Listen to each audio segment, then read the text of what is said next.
কাফেরদের বিরুদ্ধে মোকাবেলা করবে। সূরা বাকারার একাধিক আয়াতের সাক্ষী আপনারা পাবেন।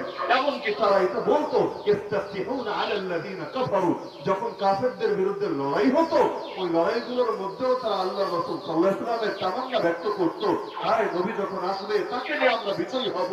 বিজয় কামনা তার সঙ্গে সম্পৃক্ত ছিল।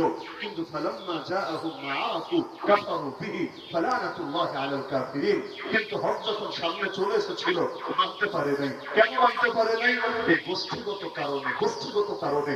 আজকে যেমন অনেকে পারে না, হক তার দলের বাইরে চলে গিয়েছে তাই হক মানতে পারে না, হক তার নেতার বাইরে চলে গিয়েছে তাই হক মানতে পারে না, হক তার বাপের বাইরে চলে গিয়েছে তাই হক মানতে পারে না, হক তার অফিসারের বাইরে চলে গিয়েছে তাই হক মানতে পারে না, হক তার স্বার্থের বাইরে চলে গিয়েছে তাই হক মানতে পারে না। এমনি ডায়লগ মারতে খুব পারে, হক গ্রহণ করতে আমাদের বুকে কোনো কার্পণ্য, কোনো দ্বিধা, কোনো সংকোচ কিছুই কাজ করে না।